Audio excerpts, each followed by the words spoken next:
સમૂહ લગ્નની છેલ્લી ઘડી એટલે કે વિદાયની ઘડી. આ વિદાયની ઘડી જે છે ને એ સૌથી જો વસમી લાગતી હોય ને તો દીકરીના બાપને લાગે છે. કેમ કે આમ તો જોઈએ ને તો કે દીકરીના વિદાયની આ ઘડિયું છે ત્યાંથી શરૂઆત થઈ હોય કે જ્યાંથી લગ્ન લેવાય, દીકરીના આ મંગળિયાના લગ્ન લેવાય ત્યારથી ગણવા લાગે છે કે બસ આપણી દીકરી હવે આપણા પાસે આટલા દિવસ માટે રહી છે, આટલા દિવસની મહેમાન છે. સગા સંબંધીઓને આમંત્રણ અપાય છે અને ધામધૂમથી આ સંપૂર્ણ લગ્નનું આયોજન કરવામાં આવે છે. આ આયોજનની અંદર મંડપ રોપાણ, પીઠી રસમ, વાના રસમ, આ બધી રસમો ધીરે ધીરે એક દિવસમાં પતતી જાય છે અને આ દીકરીને વળાવવા માટે, એને પરણાવવા માટેની છેલ્લી રાત દીકરી છે ને એના બાપની ઘરે રહે છે. આ દીકરીના બાપ તડફડિયા ખાઈને તો ઊંઘ નથી આવતી. શા માટે? એના કાળજા કેરો કટકો છે ને બીજાના હાથમાં સોંપે છે, એટલા માટે એને ઊંઘ નથી આવતી. આ બાપ ધીરે ધીરે એની દીકરી જે છે એ દીકરીને બાપ તડફડિયા મારે છે, ઊંઘ આવતી નથી. શા માટે? સવારે બસ આ દીકરી એવું વિચારે છે, દીકરી એવું વિચારે છે કે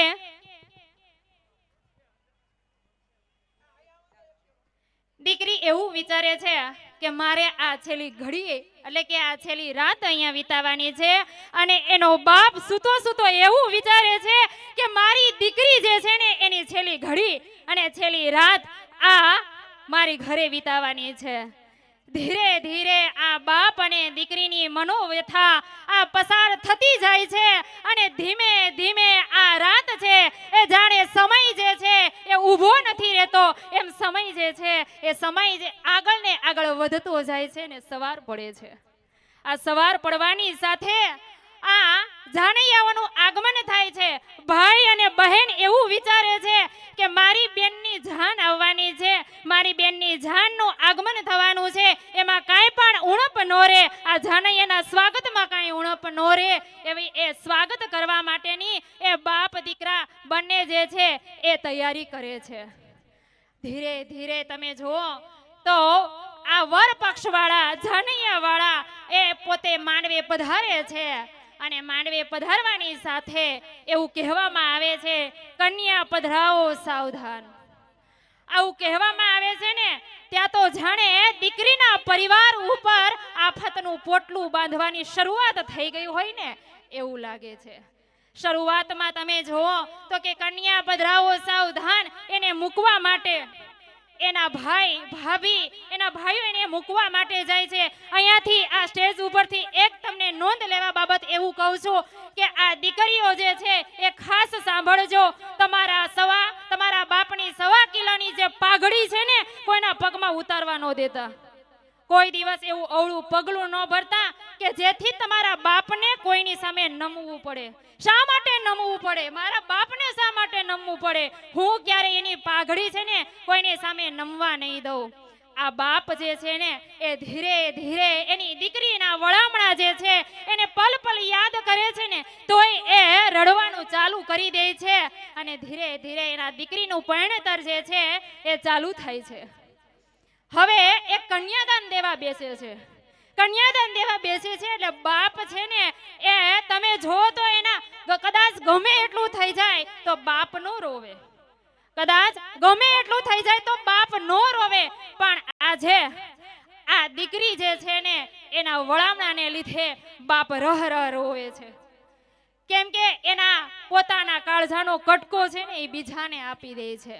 કાળજા કેરો કટકો એટલે કે જ્યારે એના હૃદયનો કટકો એ બીજાને આપે છે, બીજાના હાથમાં સોંપે છે. આજુબાજુના વિસ્તારમાંથી કોઈ આપણે વસ્તુ લેવા માટે આવે છે ને તોય આપણે આપતા નથી, અહીંયા તો કન્યાદાન આપી દઈશ. તમે વિચાર કરો આ સમાજની કેવી આ પરંપરા છે. દીકરીને કન્યાદાન દઈ દેવાનું, દીકરી આ ઉમરો ઓળંગવાનું. આ દીકરી જ્યારે ઉમરો ઓળંગે છે ને ત્યારે પછી પાછી ફરી પરત આવે છે ને ત્યારે આ ઘર એના માટે પારકું થઈ ગયું હોય છે. આ કન્યાદાનમાં આ બાપ જે છે એ કન્યાદાન આપે છે અને છેલ્લી ઘડી આ છેલ્લી ઘડી એટલે કે વિદાયની ઘડી. દીકરી જે છે એ ગણેશજી પાસે જાય છે અને હિંમત ભેગી કરે છે. હિંમત એવી ભેગી કરે છે કે હે ગણેશજી, મને એવી હિંમત આપજે, મારા બાપ જો રોતો હોય ને તો હું એને સાનો રાખી શકું.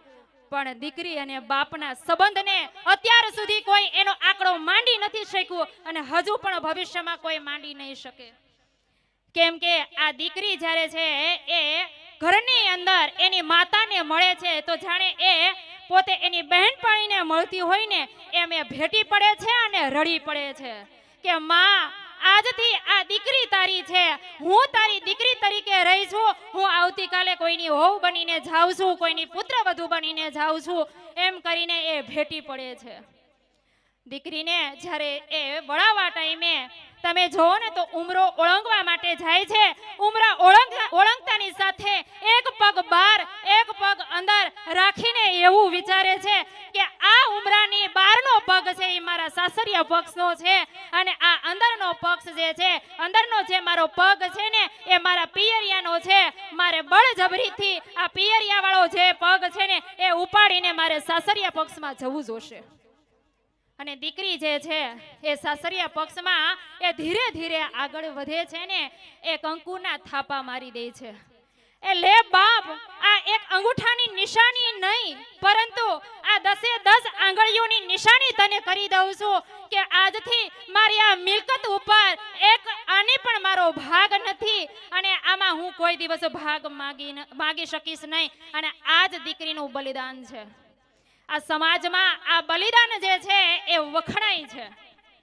આ દીકરી પોતે જ્યારે એ થાપા મારે છે અને થાપા મારવાની સાથે એ પોતે લાજ કાઢી લે છે. લાજ એટલા માટે કાઢે છે, જ્યારે એના ભાઈઓ એને પૂછે છે કે બેન તે શા માટે લાજ કાઢેલી છે, ત્યારે એ બહેન કહે છે કે લાજ મેં એટલે કાઢી છે કે મેં જે તમને થાપા મારી દીધા છે ને, મેં જે 10 આંગળીઓની નિશાની કરી દીધી છે ને એમાં મારી ફરીથી નજર ન જાય ને એટલે મેં લાજ કાઢેલી છે. આ વળામણા જે કરે છે ધીરે ધીરે એ દીકરી જે છે એના માતાને મળીને એના ભાઈને મળવા માટે જાય છે. ભાઈને મળવા માટે જાય છે. ભાઈને એનો ભૂતકાળ યાદ આવે છે. ભૂતકાળ કેવો કે ભાઈ એવું કહે છે કે બેન, હું તને અત્યાર સુધી એવું કહેતો તો તું વઈ જઈશ ને એટલે હું ઘરનો રાજા, તું વઈ જઈશ ને એટલે હું ઘરનો રાજા, પણ જ્યારે આ ક્ષણ આવી તો હું હવે ઘરનો રાજા બનવા નથી માંગતો બેન, એમ કરીને એ ભાઈ બેન બે ભેટી પડે છે. આ વિદાયની આ વસમી વેળા છે એ તો બધાયને લાગે છે. આ વિદાયની વસમી વેળા જે છે એ કોઈનાથી સહન નથી થતી. ધીરે ધીરે એ દીકરી આગળ વધે છે.